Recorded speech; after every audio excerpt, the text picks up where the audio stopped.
ಓಂ ನಮೋ ನಾರಾಯಣ. ಓಂ ನಮೋ ನಾರಾಯಣ. ಈಗ ನನ್ನ ಹೆಸರು ನಾಗೇಂದ್ರ ಪಂಡಿತ್ ಅಂತ. ನಾನು ನಾಗೇಂದ್ರ ಪಂಡಿತ್ ಯೂಟ್ಯೂಬ್ ಅಂತ ಮಾಡಿದ್ದೀನಿ. ಇದನ್ನೀಗ ಸಬ್ಸ್ಕ್ರೈಬ್ ಮಾಡಿ, ಮುಂದೆ ಹೋಗೋದಕ್ಕೆ ಒಂದು ಶೇರ್ ಮಾಡಿ. ಇನ್ನೇನು ಕೇಳಲ್ಲ, ಕೈ ಮುಗಿದು ಕೇಳ್ಕೊತೀನಿ. ಅರ್ಥ ಆಯ್ತಾ? ಎಷ್ಟು ಬಿಟ್ಟರೆ ಬೇರೇನು ಕೇಳ್ಕೊಳಲ್ಲ ನಿಮ್ಮನ್ನು. ಈಗ ನಾನು ಏನು ಹೇಳಕ್ಕೆ ಬಂದಿದ್ದೀನಿ ವಿಷಯ ಅಂದರೆ, ನೂತನ ಮುಖ್ಯಮಂತ್ರಿ ಯಾರಾಗ್ತಾರೆ ಅಂತ. ನೂತನ ವರ್ಷಕ್ಕೆ ಯುಗಾದಿ ಹಬ್ಬ ನಮ್ಮ ಕರ್ನಾಟಕದ ಕನ್ನಡದ ಜನರಿಗೆ ಯುಗಾದಿ ಹಬ್ಬ ಅನ್ನೋದು ಹೊಸ ವರ್ಷದಲ್ಲಿ ಹೊಸ ಮುಖ್ಯಮಂತ್ರಿ ಆಗ್ತಾರೆ ಅಂತ ಒಂದು ಹೊಸ ಸುದ್ದಿ ಮನಸ್ಸಿಗೆ ಹೊಳತು ಈಗ ಹೇಳ್ತಾ ಇದ್ದೀನಿ. ಯಾರಪ್ಪ ಹೊಸ ಮುಖ್ಯಮಂತ್ರಿ ಅಂದರೆ, ಅದೇ ಕನಕಪುರ ಬಂಡೆಗೆ ಎಲ್ಲೋ ಲಾಟ್ರಿ ಹೊಡೆದಿದೆ ಅಂತ ಅಂದ್ಕೋತೀನಿ. ಲಾಟ್ರಿ ಹೊಡೆದು 11ನೇ ತಾರೀಕೇನೋ ಮುಖ್ಯಮಂತ್ರಿ ಆಗ್ತಾರೆ ಅಂತ ಸುದ್ದಿಗಳು ಹರಿದಾಡ್ತಾ ಇದೆ. 11ನೇ ತಾರೀಕು ಮುಖ್ಯಮಂತ್ರಿ ಆಗೋದಕ್ಕೆ ಸಿದ್ದರಾಮಯ್ಯನವ್ರನ್ನ ಇಂದು ಪತ್ರಕರ್ತರು ಕೇಳಿದ್ರೆ, ಹೈಕಮಾಂಡ್ ಹೇಳಿದ್ರೆ ಈಗಲೇ ರಾಜೀನಾಮೆ ಕೊಡ್ತೀನಿ ಅನ್ನೋ ಮಟ್ಟಕ್ಕೆ ಅವರು ಮಾತಾಡಿದ್ರು. ಅದರ ವೇವ್ ಮೇಲೆ ನಾನು ಇದನ್ನೀಗ ಯೋಚನೆ ಮಾಡಿ ಹೇಳ್ತಾ ಇದ್ದೀನಿ. ಅಂದರೆ ಮೊದಲೆಲ್ಲ ಹೇಳ್ತಾ ಇರಲಿಲ್ಲ, ಅವರು ಹೈಕಮಾಂಡ್ ಹೇಳಿ ನಾನು ರಾಜೀನಾಮೆ ಕೊಡ್ತೀನಿ ಅಂತಿದ್ರು. ಈಗ ಹೇಳಿದ್ರು ಕೊಡ್ತೀನಿ ಅಂತ ಹೇಳಿದ್ರು. ಇಲ್ಲ, ಅರ್ಥ ಆಯ್ತಾ? ಮತ್ತು ಇನ್ನೊಂದು ಏನಪ್ಪ ಅಂದರೆ ವಿಷಯ, ಸಿದ್ದರಾಮಯ್ಯನವರೇ ಹಿಂಗೆ ಹೇಳ್ಬಿಟ್ರೆ, ನಿನ್ನೆ ತಾನೇ ಬಜೆಟ್ ಮಂಡನೆ ಮಾಡಿದ್ರು. ಸಾಲಗಾರರ ಬಜೆಟ್ಟು, ಸಾಲ ಮಾಡಿ ಬಜೆಟ್ ಮಾಡಿರೋದು. ಸಾಲ ಮಾಡಿ ಆದರೂ ತುಪ್ಪ ತಿನ್ನು ನನಗೆ ನಮ್ಮ CM ಮುಖ್ಯಮಂತ್ರಿಯವರು ಸಾಲ ಮಾಡಿ ತುಪ್ಪ ತಿನ್ನಿಸ್ತಾ ಇದ್ದಾರೆ ಎಲ್ಲರಿಗೂ. ತುಂಬ ಒಳ್ಳೆಯ ಕೆಲಸ. ಹೆಂಗಂದರೆ ಎಲ್ಲರಿಗೂ 2,2 ಸಾವಿರ ಕೊಡ್ತಾವ್ರಲ್ಲ, ಇಲ್ಲ ಸಾಲ ಅಂತೀಯಲ್ವ, ದುಡ್ಡು ಎಲ್ಲ ತುಪ್ಪ ತಿನ್ಬೋದು ಆರಾಮಾಗಿ. ಚೆನ್ನಾಗಿದೆ ಕೆಲಸ.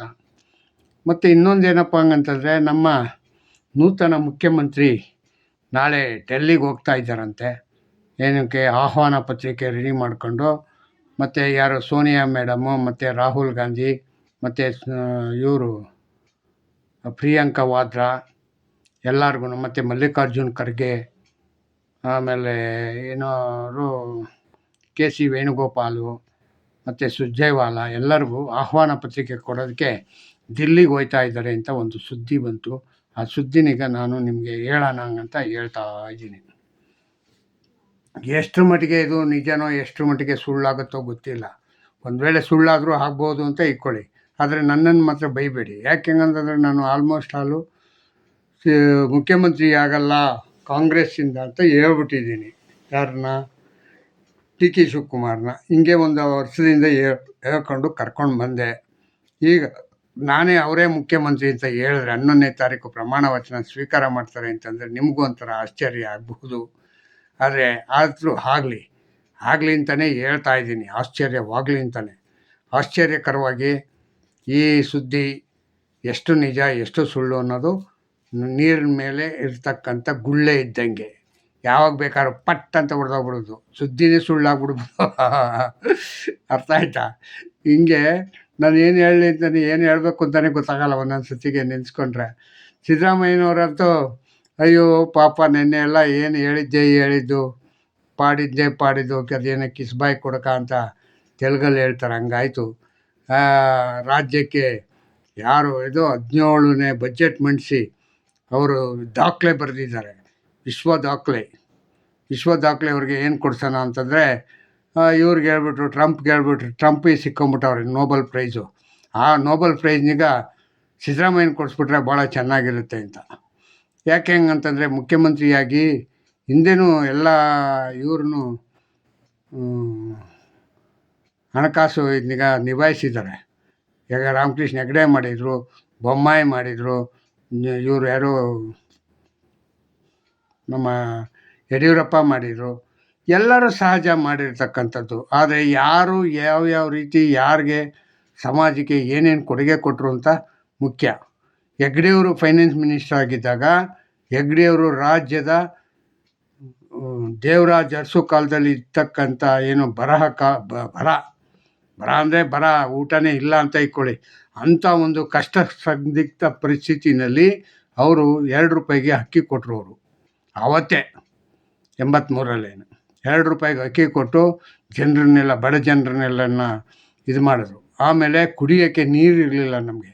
ನಮ್ಮ ನೀರು ಸಾಬ್ ಅಂತನ್ನೋರು ನೀರಿನಿಗೆ ಎಲ್ಲ ರಾಜ್ಯಗಳು, ಎಲ್ಲ ರಾಜ್ಯದ ಜಿಲ್ಲೆ ಮತ್ತು ತಾಲೂಕು ಮಟ್ಟದಲ್ಲಿ, ಗ್ರಾಮ ಪಂಚಾಯಿತಿ ಮಟ್ಟದಲ್ಲಿ ಬೋರ್ವೆಲ್ ಹಾಕೋದು.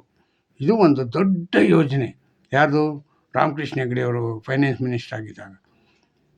ಅದು ಬಿಟ್ಟರೆ ನೆಕ್ಸ್ಟು ಇವರು ಯಾರು, ಎಸ್ ಎಂ ಕೃಷ್ಣ ಅವರು ಫೈನಾನ್ಸ್ ಮಿನಿಸ್ಟರ್ ಇದ್ದಾಗ, ಅವರು ಸರ್ಕಾರ ಇದ್ದಾಗ ಏನು ಹಸುವಿಗೆ ಊಟನಿಗೆ ಕೊಟ್ಟರು. ಅದು ಒಂದು ದೊಡ್ಡ ಪ್ರೋಗ್ರಾಮು. ಆಮೇಲೆ ಇವರು ಬಂದರೆ, ಯಾರು, ಯಡಿಯೂರಪ್ಪ ಬಂದರೆ, ಯಡಿಯೂರಪ್ಪ ಎಲ್ಲ ಮಕ್ಕಳಿಗೂ ಸೈಕಲ್ ವಿತರಣೆ ಮಾಡಿದ್ರು. ಮತ್ತು 1 ಲಕ್ಷ ರೂಪಾಯಿ ಅವ್ರಿಗೆ ಇದನಿಗೆ ಇನ್ಶೂರೆನ್ಸ್ ಕೊಟ್ಟರು ಆವತ್ತು ಹುಟ್ಟುವಂಥ ಮಕ್ಕಳಿಗೆ, SC ಮಕ್ಕಳಿಗೆ. ಮತ್ತು ಬೊಮ್ಮಾಯಿಯವರು ರೈತರ ಮಕ್ಕಳಿಗೆ ಸ್ಕಾಲರ್ಶಿಪ್ ನೀಡಿದ್ರು. ಸಿದ್ದರಾಮಯ್ಯವರು ಏನು ನೀಡಿದ್ರು? ಏನೂ ಇಲ್ಲ. ಈಗ ಯಾವ್ಯಾವುದೋ ಎಲ್ಲ ಹೇಳ್ತಾವ್ರೆ, ಎಲ್ಲ ಟುಸ್ಪಟಾಗಿ ಹೇಳೋ ವಿಷಯಗಳೇ. ಅಲ್ಲಿ ಬಜೆಟಲ್ಲಿ ದುಡ್ಡೇ ಇಲ್ಲ. 37,000 38,000 ಕಾರ್ಮಿಕ ಇವ್ರದ್ದು, ಯಾರು ಕಾಂಟ್ರಾಕ್ಟರ್ ದುಡ್ಡಿಟ್ಟಿಲ್ಲ ಅಂತೆ. ಇನ್ಯಾವ ರೀತಿ ಇವರು ಬಜೆಟ್ ಮಾಡಿದ್ದಾರೆ? ಅವರು ಕೊಡಬೇಕಲ್ಲ, ಸಾಲ ಇರೋವಂಥದ್ದು ಸಾಲ ಕೊಡಬೇಕಲ್ಲ. 37,000 ಕೋಟಿನ 38,000 ಕೋಟಿನ ದುಡಿಮೆ ಮಾಡೋರಲ್ವ ಅವರು, ಪುಕ್ಸಟ್ಟೆ ಬಿದ್ದಾಯ್ತಾ? ಮತ್ತು 57,000 ಜನ ಇವ್ರಿಗೆ ಕೆಲಸಕ್ಕೆ ತಗೋತೀನಿ ಅಂತ ಹೇಳಿದ್ರು. ಅವ್ರಿಗೆ ದುಡ್ಡಿಟ್ಟಿಲ್ಲ ಅಂತೆ. ಅವ್ರಿಗೆ ಇಟ್ಬಿಟ್ಟು ತಾನೇ ಇಷ್ಟು 1,000 ಕೋಟಿ ಆಗುತ್ತೆ, ಇಷ್ಟನಿಗೆ ಇಟ್ಟಿದ್ದೀನಿ, ಇದರಿಂದ ನಾಳೆ ನಾನು ಅಪಾಯಿಂಟ್ ಮಾಡ್ಕೋತೀನಿ ಅಂತ ಹೇಳೋದು.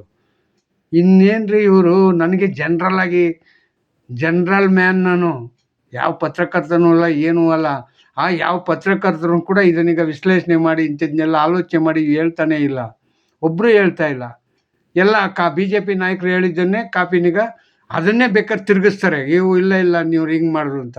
ಇವತ್ತೊಂದು ಇದರಲ್ಲಿ ಇವರು ಕೂತ್ಕೊಂಡು ಮಾತಾಡ್ತಾಯಿದ್ರು, ನಟರಾಜ್ ಅಂತ, ಕಾಂಗ್ರೆಸ್ನ ವಕ್ತಾರ. ಅವನೇನ ABCD ಬರಲ್ಲ ಅವನಿಗೆ. ಏನು ಹೇಳಿದ್ರು, ಏನು ಮಾಡಿದ್ರು ಇಲ್ಲ, ಎಲ್ಲ ಸಮಾಲಿಸ್ಕೊಳ್ಳೋಕೆ ಏನು ಬೇಕೋ ಅದನ್ನು ಮಾಡ್ತಾನೆ. ಅದು ಬಿಟ್ಟರೆ ಬೇರೆ ಏನೂ ಇಲ್ಲ. ಏನಾದ್ರು ಹೇಳಿದ್ದಾರೆ ಅದು ನಿಜನ ಸುಳ್ಳ ಹೇಳಲಿ ಅಂತ ಕೇಳಿಸ್ಕೊಳ್ಳೋ ವ್ಯವಧಾನವೂ ಇಲ್ಲ. ಇಂಥ ಒಂದು ಕೆಟ್ಟ ಜನ ನಿಜವಾಗಿ ಕಾಂಗ್ರೆಸ್ನ ವಕ್ತಾರರಾಗಿ ಇರ್ತಾರೆ. ವಕ್ತಾರ ಅಂದರೆ ಏನು? ಸಮರ್ಥನೆ ಮಾಡ್ಕೊಳಪ್ಪ, ವಿಷಯನಿಗೆ ಚರ್ಚೆಗೆ ಬಿಡು, ಚರ್ಚೆ ಮಾಡಲಿ, ಎಲ್ಲರೂ ಹೇಳಲಿ ಎಲ್ಲ ವಿಷಯನೂ. ಇಲ್ಲ, ಅದು ಅಲ್ಲಿಗೆ ನಿಂತೋಗ್ಬಿಡ್ಬೇಕು. ಅದು ಮುಂದಕ್ಕೆ ಹೋಗಿ ಬರಬೇಡ್ದು ಅವ್ರ ಬಾಯಿಂದ. ಅವ್ರೇನು ಕೇಳಲೇಬೇಡ್ದು. ಆ ಥರದ ಮಟ್ಟಕ್ಕೆ ನೀವು ಇದನ್ನು ಮಾಡಿದ್ರೆ ಯಾವ ರೀತಿ ನಟರಾಜ್ ಅವರೇ? ಇದು ಚೆನ್ನಾಗಿಲ್ಲ. RTV ಅವರು ಅಷ್ಟೇ, ಏನೋ ಅವ್ರದ್ದೇ ಒಂದು ದೊಡ್ಡ ಚಾನಲ್ ಅಂದ್ಕೊಂಬಿಟ್ಟವ್ರೆ. ಅದು ಡೆಲ್ಲಿನಲ್ಲಿ ರಿಪಬ್ಲಿಕ್ ಚಾನಲ್ಲು, ಡೆಲ್ಲಿನಲ್ಲಿ ಸೂಪರ್ ಚಾನಲ್ಲು. ನಿಮ್ಗೇನು ಗೊತ್ತು ಮೇಡಮ್? ಸುಮ್ಮನೆ ಬಾಯಾಡಿ ನೀನು ಅಷ್ಟೇ, ಸೌಂಡ್ ಕೊಡ್ತಾ ಇದೀಯ, ಅಷ್ಟು ಬಿಟ್ಟರೆ ಬೇರೆ ಏನೂ ಇಲ್ಲ. ನಿಜವಾಗಿ ಬುದ್ಧಿವಂತಿಕೆಯಿಂದ ಮಾತಾಡ್ತಾ ಇಲ್ಲ. ಮತ್ತು ಯಾರು ಓವರ್ಟೇಕ್ ಮಾಡ್ತಾಯಿದ್ದಾರೆ ಅಂತ ಅವ್ರು ನಿಲ್ಲಿಸಿ, ಇಲ್ಲ ನೀವು ನಿಮ್ಮ ಅಂಥವ್ರದ್ದು ಮಾತು ಮುಗಿಲಿ ಅಂತ ಹೇಳೋ ಅಷ್ಟು ಶಕ್ತಿನೂ ಇಲ್ಲ ನಿಮಗೆ. ಯಾಕೆ ಕೂತ್ಕೋತೀರ ಡಿಬೇಟಿಗೆ ಕೂತ್ಕೊಂಡ್ರೆ 4 ಜನನೂ ಸುಧಾರಣೆ ಮಾಡ್ಕೊಳ್ಳೋಂಥ ಶಕ್ತಿ ಬೇಕು. ಫಸ್ಟ್ ಆಫ್ ಆಲ್ ಅದೇ ಇಲ್ಲ. ಯಾರು ಏನು ಮಾಡ್ತೀರಾ? ಈಗ 11ನೇ ತಾರೀಕು ಇವರು DCM DK ಶಿವಕುಮಾರ್ ಅವರು ಮುಖ್ಯಮಂತ್ರಿ ಆಗ್ತಾಯಿದ್ದಾರೆ. ಏನಾದರೂ ಇದು ನಿಮ್ಮ ಪತ್ರಿಕೆಯಲ್ಲಿ ಇಲ್ಲ ನ್ಯೂಸಲ್ಲಿ ಏನಾದ್ರು ಬರ್ತಾ ಇದೆಯಾ? ಇಲ್ಲ. ಯಾಕೆ? ಎಲ್ಲ ಲಾಸ್ಟ್ಗೆ ಎಲ್ಲ ಅಳಿಸೋಗೋದ್ಮೇಲೆ ಲಾಸ್ಟ್ಗೆ ಹೇಳ್ತೀರಾ ಅಲ್ವಾ? ಹಿಂಗೆ ಇದು ನಿಮ್ಮ ರಿಪಬ್ಲಿಕ್ ಡೇ ಮಾಡೋದಂಥದ್ದು ಚಾನಲು. ಏನೋ ಹೇಳಬೇಕು ಅಂತಲೇ ಗೊತ್ತಾಗ್ತಾ ಇಲ್ಲಪ್ಪ ನನಗೆ ಅರ್ಥ ಆಗ್ತಾಯಿಲ್ಲ ನಿಮ್ಗಳದ್ದು. ಪತ್ರಕರ್ತರು ಅಂತಂದರೆ ಭಾಳ ಸೌಜನ್ಯವಾಗಿ ಎಲ್ಲ ವಿಷಯನೂ ತಿಳ್ಕೊಬೇಕು. ಮತ್ತು ಅದಕ್ಕೆಲ್ಲ ಕೆಲವು ದಾಖಲೆಗಳು ತಗೊಂಬರ್ಬೇಕು. ಒಂದು ದಾಖಲೆ ತಗೊಂಬರಲ್ಲ. ಒಂದು ವಿಷಯನೂ ಇಟ್ಟು ಇದು ಚರ್ಚೆ ಮಾಡೋಣ ಹಂಗಂತ ಅನ್ನೋಂಗಿಲ್ಲ. ಬರೀ ಕೈ ಬೀಸ್ಕೊಂಡು ಬರೋದು, ಅಲ್ಲೇನು ಪಕ್ಕದ TV ಅವನು ಏನು ಹೇಳಿರ್ತಾನೋ ಅದು ಕೇಳಿಸ್ಕೊಳ್ಳೋದು, ಅದನ್ನೇ ಮಾತಾಡೋದು. ದಾಖಲೆ ತಗೊಂಬಂದ್ರೆ ಏನಾಗುತ್ತೆ? ಅಂಕಿ ಅಂಶಗಳು ಬಿಡುಗಡೆ ಮಾಡಬೇಕು. ಆವಾಗ ಆ ವಕ್ತಾರರುಗಳಿಗೆ ಒಂಚೂರು ಬುದ್ಧಿ ಬರ್ತದೆ. ಬುದ್ಧಿ ಬರೋಂಗೆ ಮಾಡೋದೇ ಇಲ್ಲ ನೀವು. ಹೇಳಿ ಯಾವ ರೀತಿ ಮಾಡೋದು ನೀವು? DK ಶಿವಕುಮಾರರಂತೂ 11ನೇ ತಾರೀಕು ಪ್ರಮಾಣ ವಚನ ಮಾಡ್ತಾರೆ. ಹೊಸ ವರ್ಷ ಯುಗಾದಿ ಹಬ್ಬಕ್ಕೆ ನಿಮಗೆಲ್ಲ ಹರ್ಷ ತರಲಿ, ಒಳ್ಳೆಯದಾಗಲಿ, ದಯವಿಟ್ಟು ಮುಖ್ಯಮಂತ್ರಿ ಹೊಸ ಮುಖ್ಯಮಂತ್ರಿ ಆದರೆ ನಾವು ಕೂಡ ಖುಷಿ ಪಡ್ತೀವಿ. ಯಾರಿಂದ ಏನೂ ಲಾಭ ಇಲ್ಲ, ಒಟ್ಟಿನಲ್ಲಿ ಮಾತ್ರ ಖುಷಿ ಪಡೋಣ. ಯಾರೋ ಒಬ್ಬ ಹೊಸ ಮುಖ್ಯಮಂತ್ರಿ ಆದ್ನಪ್ಪ, ಇವರಾದ್ರೂ ನಮ್ಮ ರಾಜ್ಯದ ಸಮಗ್ರ ವಿಷಯಗಳಿಗೆ ಚರ್ಚೆ ಆಗ್ತಾರೆ ಅಂತ. ಅಂದರೆ ನೀವು ಮಾಡಲ್ಲ ಅಂತ ನಂಗೆ ಗೊತ್ತು, ಈಗಲೂ ಹೇಳ್ತೀನಿ ಕೇಳಿ. ಯಾಕೆ ಹಂಗಂತಂದರೆ, ನೀವು ಬೆಂಗಳೂರು ಇನ್ಚಾರ್ಜ್ ತಗೊಂಡೆ, ಬೆಂಗಳೂರಿಗೆ ಏನೂ ಮಾಡಲಿಲ್ಲ, ಹಾಗೆ ದಿನ ತುಂಬಿಸ್ಬಿಟ್ರಿ 2 ವರ್ಷ. 2 ವರ್ಷ 2.5 ವರ್ಷ ನೀವು ತುಂಬಿಸ್ಬಿಟ್ರಿ, ಹಂಗೆ ಮುಖ್ಯಮಂತ್ರಿ ತುಂಬಿಸ್ದಂಗೆ. ಒಂದು ರೋಡ್ ಆಗಲಿಲ್ಲ, ಒಂದು ಟಾರ್ ಆಗಲಿಲ್ಲ, ಅದಕ್ಕೇನು ಸಖತ್ ಬೇಕಾಗಿರ್ತಕ್ಕಂಥ ಸೌಕರ್ಯ ಮಾಡಲಿಲ್ಲ. ಬೆಂಗಳೂರನ್ನೇ ನಡೆಸ್ತಿದ್ದವರು, ಇನ್ನು ಕರ್ನಾಟಕ ನೀವು ನಡೆಸ್ತೀರಾ? ಆಗಲ್ಲ. ಅವೆಲ್ಲ ಆಗದೇ ಇರೋ ಕೆಲಸ. ಯಾಕೆ ಹೇಳಿ?